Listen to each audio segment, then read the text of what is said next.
Bandeko ba bolingo ezali ngai moninga na bino le révérend pasteur Jacques Dinapanza.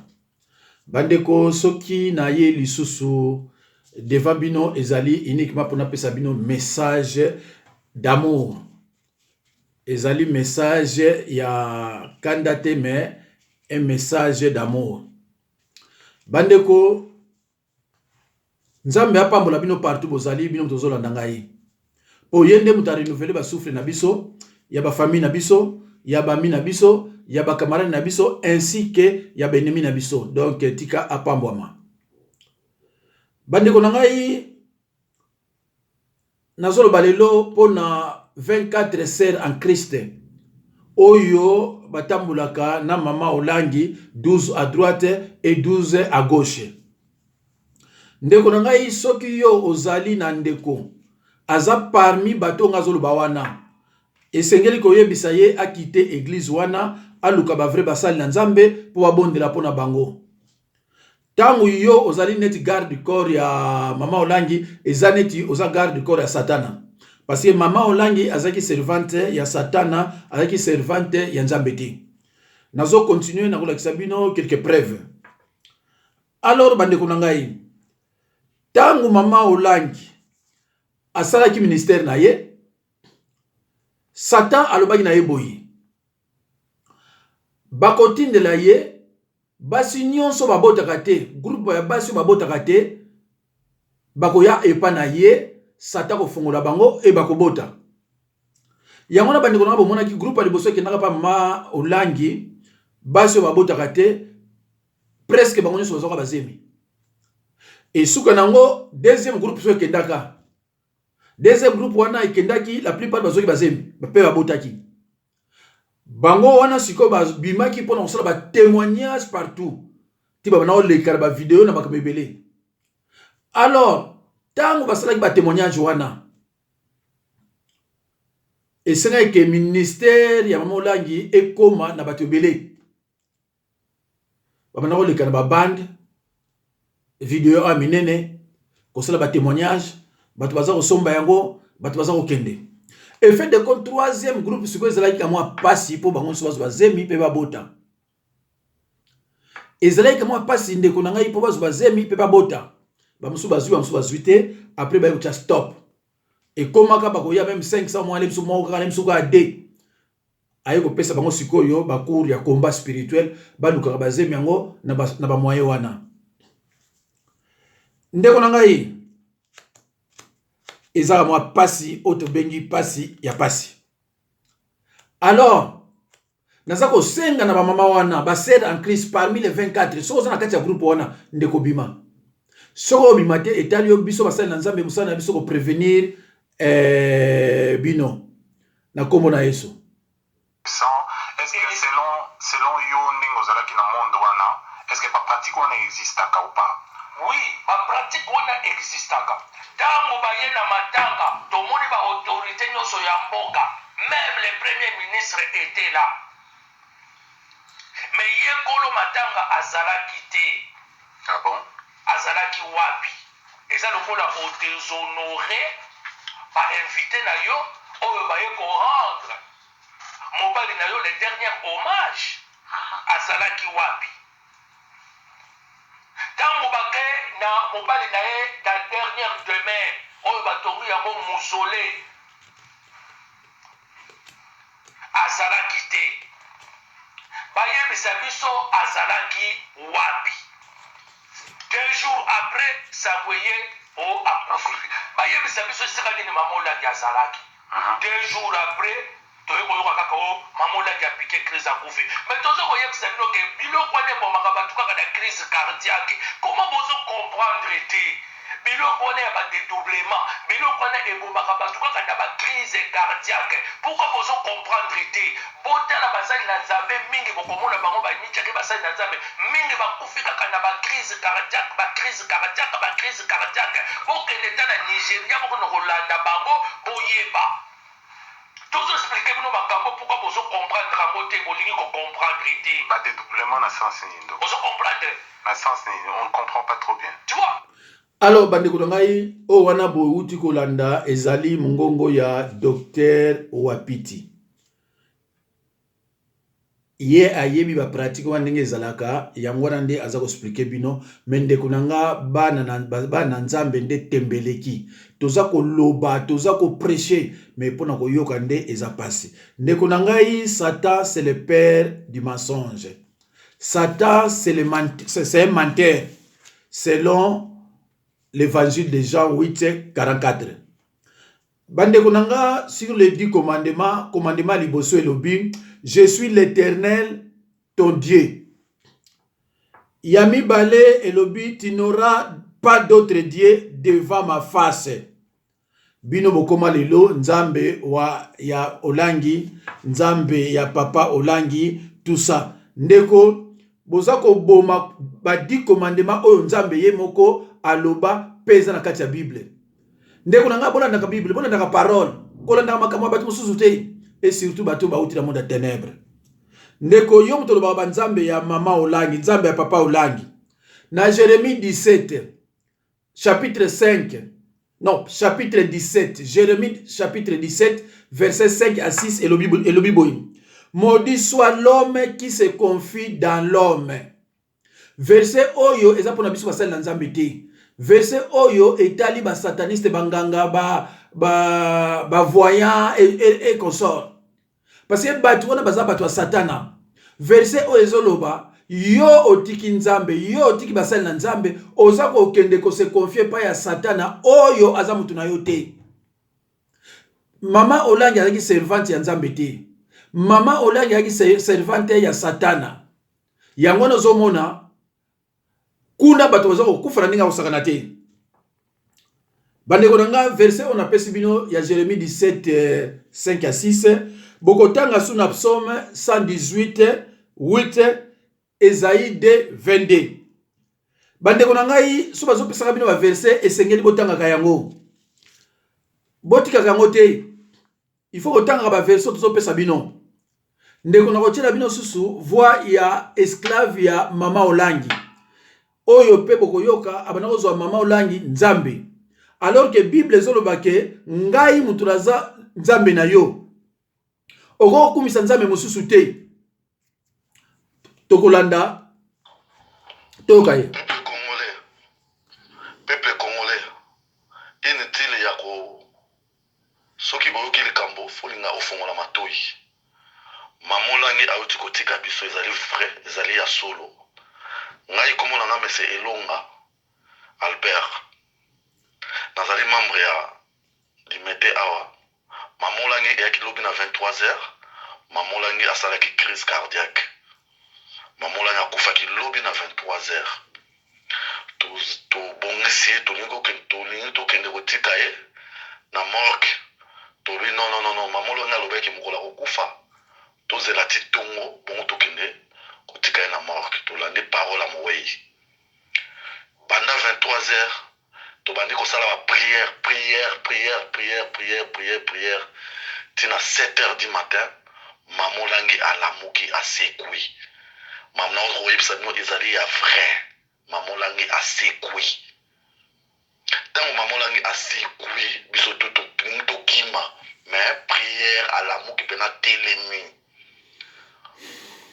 Tobi mama nini biso tukomokanga ba tuzo ba prière ezotoka.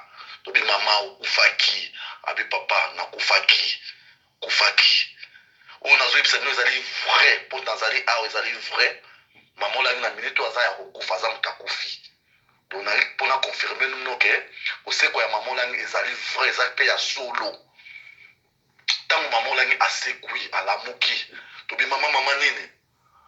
Message ya mama alobi ke awuti kozala na ba David Seigneur Jésus-Christ na mobali na ye papolangi.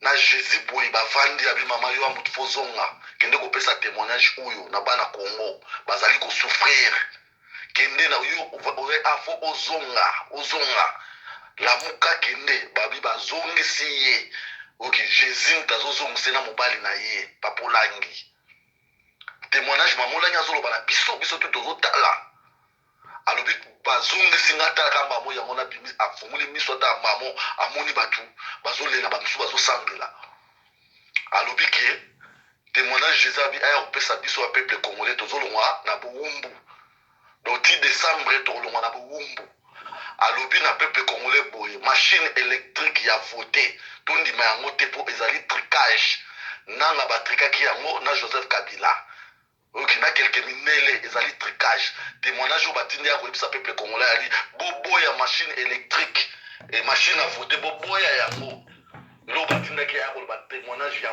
wana bato eza ya solo babi yango eloko bazongifile na Jésus Christ tellement bajournaliste bayaki ya lebele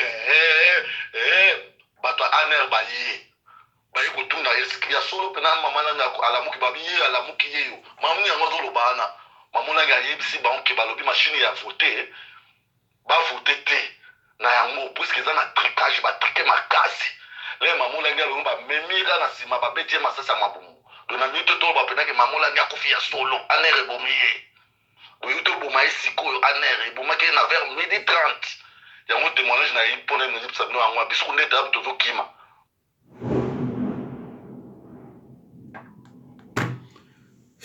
bandeko bouti kolanda esclave ya mama Olangi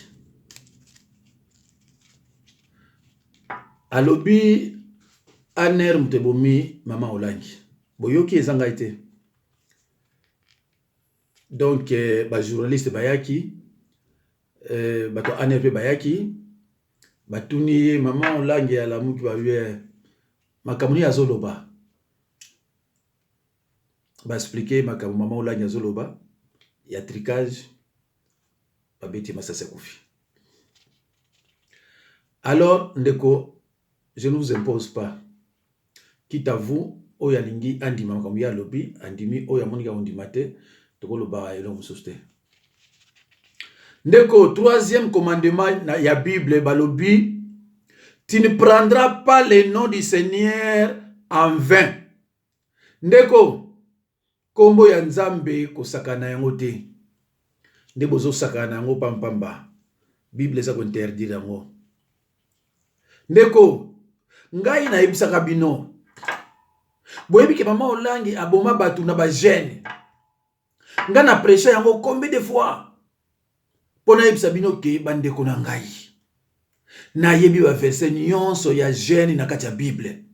Ezala ya Ancien Testament, ezala ya Nouveau Testament.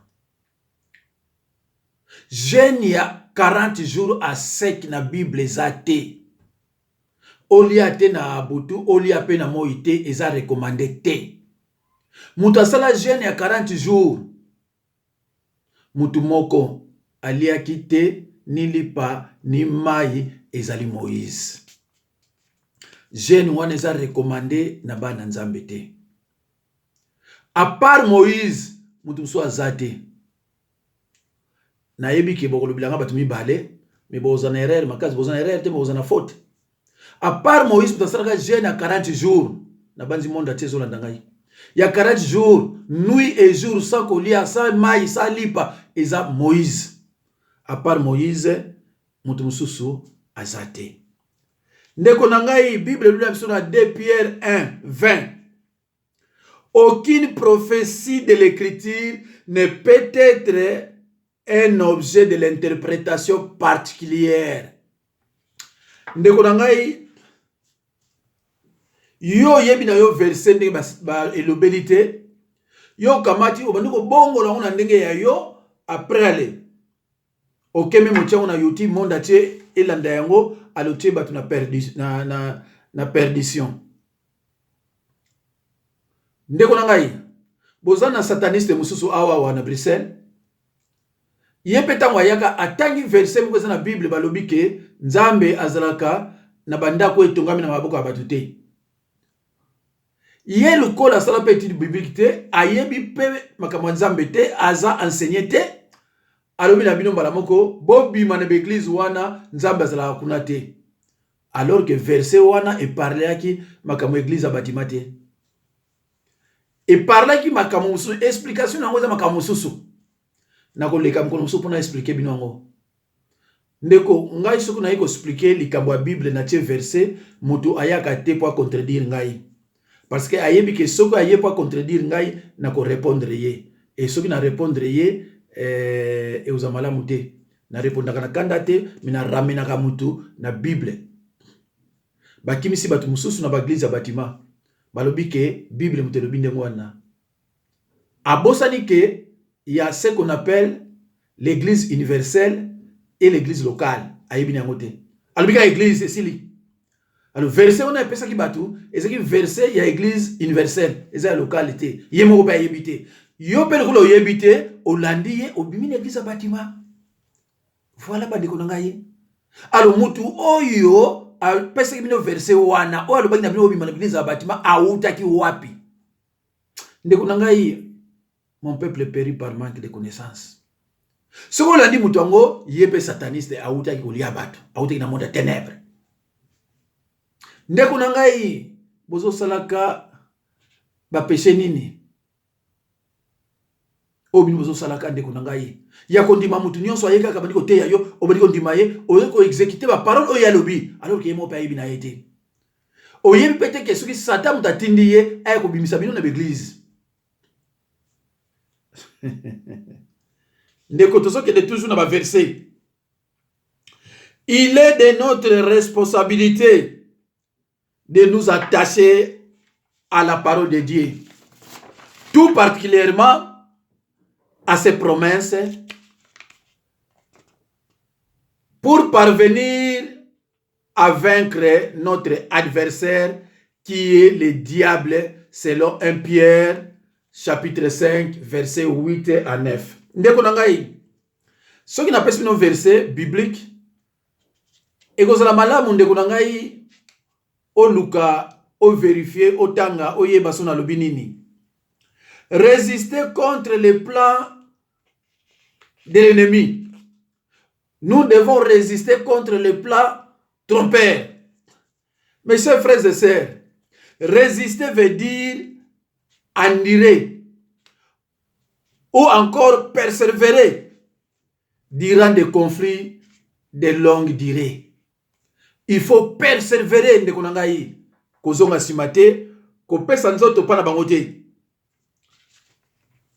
Bandeko nangai, frères et sœurs en Christ, la Bible nous dit, lorsque vous acceptez Jésus-Christ comme Seigneur et Sauveur, vous entrez dans le combat avec Satan et avec le monde. Le combat est invisible et éternel. Ndeko nangai, tangu yo yambi Jésus Christ comme sauveur, comme Seigneur et sauveur, yebaka ke ndeko yo koti na bitumba moko oyo ezali tim kolo yo okufa. Satan ne lâche pas facilement sa proie. Oh ndenge nini ngai nazobika te ba délivrer ba lebele ndeko nangai. Ozana o délivrer, o wane zo landaka yo ezaba oppression ya Satan. Alingi a faire voir yo koza délivrer te. Mais persévérer dans la prière. Yangwana 1 Thessaloniciens 5:17 babi, prier sans cesse. La Bible ne dit pas de manger sans cesse ou de parler sans cesse, mais de prier sans cesse. Munguna ndeko basakana na été. Alors mes chers frères et sœurs, dans le Seigneur, Tokotanga na Bible na 2 Corinthiens 11, 2 Corinthiens chapitre 11 verset 14 à 15. Bible la Bisonini. Et cela n'est pas étonnant, puisque Satan lui-même se déguise en ange de lumière. Il n'est donc pas étrange que ces ministres aussi se déguisent en ministres de justice. Leur fin sera selon leurs œuvres. Ndeko nangai, Bible ezoko lobana yo. Nani azoko lobana yo ke sataniste oyo landanga mateya aza ya Nzambi? Nini mtezo lobana yo? Nani mtalobi na yo ke sataniste oyo lobana na bino ke bobima na babatima aza ya Nzambi? Nani mtezo lobana yo? Bible lobina yo déguisement. Ce sont des gens qui se déguisent en chrétiens. aye abandi kofinga satana, aye abandi koloba bapasteur bakosaka bino, bapasteur basalaka boye, bopesaka badimi te, bosalaka boye te, abosani koloba na bino ke bango na monde ya ténèbre bapesaka dime na bango ezalaka nini kolia bato, voilà dime na bango, mais ye abombi yango boye koyebisa yo. Ay bopesaka badimi te, bosemaka te, bosalaka boye te, pona boye. Kuna na bango na monde ya ténèbre, pa ye auti kopesa dime. Et dime na bango eza nini mutu neti yo akufa. Voilà dime na bango bapesa akuna. Mais abombeli bino alobi ke ngana dans la vérité. Abinga na yeko la vérité ba passer ba kosaka bino. Mate ya kote ya yebite. Mais abosani ko yebisa bino ke kuna bango dime na bango yali kopesa. Kosala ka ba seste na banu bango baboti, ba dime na bango ngwana. C'est vrai que biso ngana teya kango naza parmi les 2 ou 3 premiers on a olba ke biso toko côté ya kadimité parce que ba potre ba teya kadimité. Ba potre ba pesa kadimité pe ba senga ba tu ba dimité.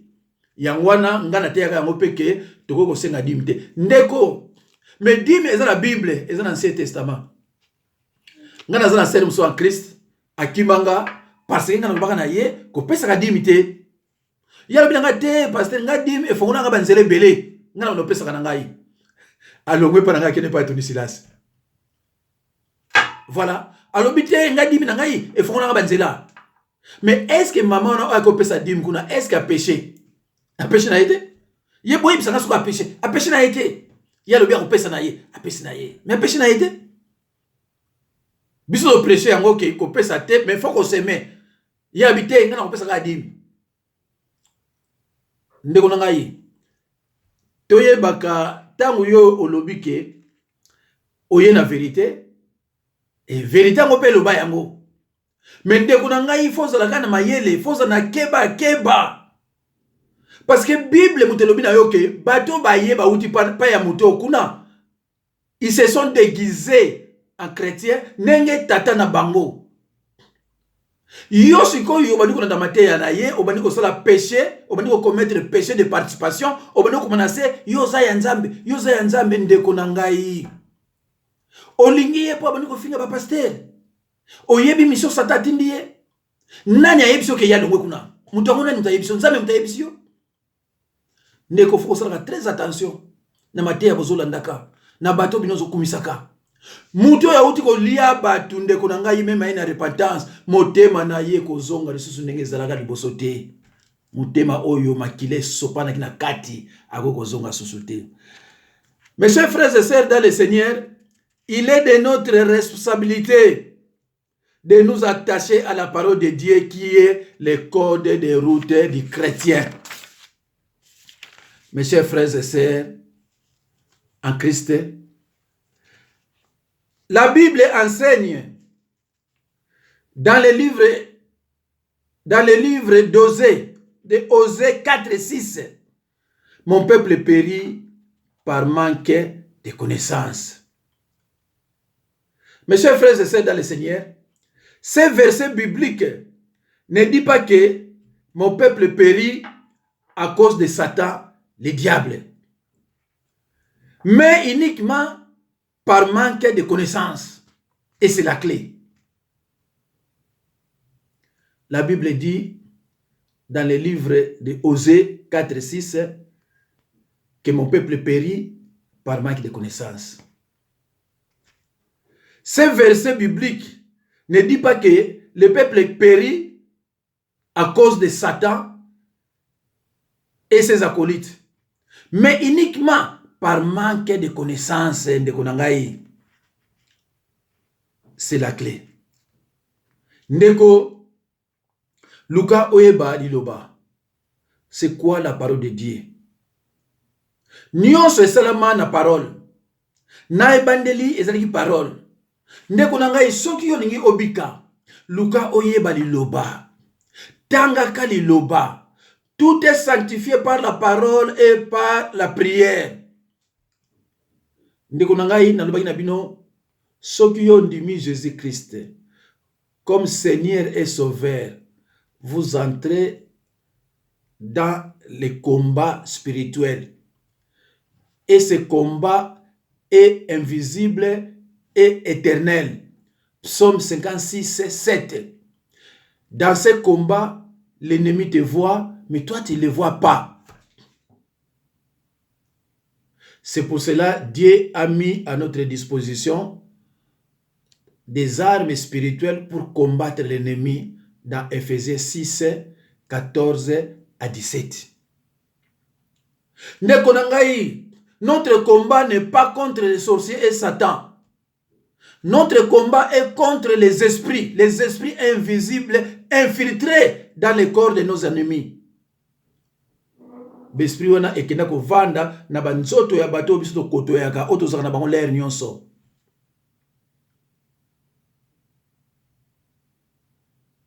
Yangwana bandeko boyoka ki Jésus-Christ alobaki na Matthieu 10, 36. L'homme aura pour ennemi les gens de sa propre maison. Et tant où il y a lobby que les gens de ta propre maison, ils ont nini, ils ont famille na yo, ils ont ba camarade na yo, bato quartier na yo, et pas yo kendeki na moziki, bato yo kotoyaka, et pas yo kanka monokoto ki na kolobi la bango makambo na yo, makambo libala na yo, makambo famille na yo, bango wana nde mutu bakomaka benemi na yo. L'homme aura pour ennemi les gens de ta propre maison. Balobi na yote ka tata na yo kaka wobe même maman na yote. Ta musuba maman na papa na yote, ba maman na ona papa na yote. Mais et pas yo bimaka. Et pas yo kendeke. Et pas yo lo ba makambo na yo. Et pas yo angwana nde ezalaka kamwa pasi. Alors bandeko na ngai, nazane loko moko pona kosukisa na koki kotiela bino lisusu na yebite soki bokoyoka yango.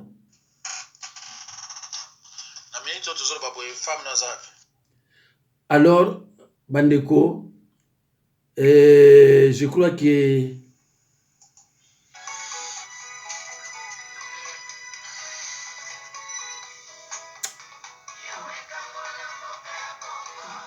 bandeko, naza koluka yango, mais je crois que Est-ce que selon yo ndenge ozalaki na monde wana, bon, est-ce que pratique wana existaka ou pas? Oui, ba pratique wana existaka. Tango baye na matanga, tomoni ba autorité nyonso ya mboka, même les premiers ministres étaient là. Mais ye kolo matanga azalaki te. Ah bon? Azalaki wapi? Eza lokola odéshonoré ba invité na yo oyo baye ko rendre mobali na yo le dernier hommage. Azalaki wapi? Tango bake na mobali na ye la dernière demeure oyo batongi yango mausolée. Azalaki te. Bayebisa biso azalaki wapi? 2 jours après Samuel dans la Nigeria boko na kolanda bango boyeba. Tous expliquer bino makambo pourquoi bozo comprendre rango te bolingi ko comprendre te. Ba dédoublement na sens ni ndo. Bozo comprendre. Na sens ni on ne comprend pas trop bien. Tu vois, là tout le monde qui serviteur muso azali wana soit disant on nga na zoka mwasi na nga na lalisiye to tandie endra ya bebe likolo to tindi akekutana na nzambe les razongaka akomi komona makambo clair c'est faux. Wane safa loba bien bisika ni na tindaka mwasi na ye tango alalisaka ye atandie endra ya pembe atindaka ye wapi? Ce n'est pas moi qui le dis. Oui, moi j'ai vécu ça, oui. Il a dit ça en présence de tout le monde. Alors, il y a eu bisabiso, tant où il y a l'alisaka mwasi na ye, attendez, a fini qui est là, il y a PMB. Atindaka mwasi na ye wapi? Atindaka mwasi na ye wapi? Alors, babisika atindaka mwasi na ye. On ne sait que mwasi na ye zongi, akomi komuna makambo clair, atindaka mwasi na ye wapi? yango nomoni na pose kaka question wana bayebisa biso bisika mamolaki azalaki kaka mbala moko aye kokufa ndenge nini souci mais non 8 mois passé elle n'a pas fait de soucis biso toyebi souci ezalaka ntango baye koannonce moto kufa omoni moto apike crise 8 mois après. En plus de cela, elle est passée à la télé pour dire quoi? Mobali nanga pour faire article nanga compte plein, article nanga belé ya bongo. Est-ce qu'un serviteur de Dieu peut tenir des langages comme ça en public? C'est triste. Vous comprenez? makambo. Omoni Jacques Kabemba. Alors, bandeko, boyoki ndenge Dr Wapiti auti kosukisa pona mwasi ya Walesa. Soki ngai mukongo na lobi ke Walesa aza musali na Nzambe te, bolobi c'est du tribaliste. C'est du tribalisme. Donc ngana za mutu oyo na lingi baninga na ngai te. Ndeko oyo azoloba wana Wapiti za muluba. Soki ngai mutu alobaki yango ate za tribaliste bani koloba makambo boye tout ça. Mais oyo alobi wana ndeko na ngai azali ngai te azali muluba. Bandeko na ngai ngana yamba kabata Walesa wati baka na awawa. O papa na kende kuna kwesinga nombre de fois boye mele kote. Na sala ki boye lokote ba pesi no mate ya nini? O te kaka miracle. Siko ye wana Wapiti azoloba ke alali saka mwasi na ye. Ache soki dra pembe soki ndenge nini? Ake okuta na Nzambe tango wakoya abani koloba makambo. Mais mandeko na ngai il faut baloba na yo ke aza sataniste faut uta monoko na biso yo moko comprendre te. Surtout ki tribalisme za koboma parce que za muluba bakoloba nyonso pona Walesa olinko yoka te. Po yo po ya muluba oliko yoka te. Balobi na yo ke keba. Toloba ke bela wa pona mama Olangi bolinko yoka te. Ndeko na ngai bino mo bozo kendeke kuna omema mwana obo azali na kindoki te okuma kuna baba pese kindoki bozo ko vivre makamo ebele. Bandeko na ngai pa Walesa azana pasteur moko kuna il semblerait que azaya koka et na uta ko sona mwana mwasi moko ça fait 3 ou 4 jours ayepsenga ke ba pese ke pasteur na koka pa bondela pona ye. Ndeko na ngai koka à cause de la pasteur te. Ndundu à cause de la pasteur te. Mutu soka za loboko mo mukuse loboko mo mulayi akoki cause la mosali na Nzambe te. Mutu moko soka za loboko mo mukuse loboko mo mulayi akoki koyemba banzembo Nzambe te ndeko na ngai. Siko bolingi ba verset biblique na ko bimisa ba verset biblique. Comment Nzambe azwa koka apesa e Bible akende côté ya na Bagdad? Ce qui guerrier ako okimate. Comment Nzambe acha mutu misapi boye comme ça son inkolia il faut gumba mutu so ki ti côté ni pose oka musuni. Musali na Nzambe. Comment Nzambe acha musali na Nzambe aya na vélo ti abana côté ya kabino. Mais dis donc bana Nzambe. Bana Nzambe abuza musika. Buza musika. Ngana age oyo ngana ko tika te na ye na fana ndako na ngai pa na zaboye na banda kusama kama Nzambe lukuta. Mais non. Ndundu akoza musala Nzambe te. Soki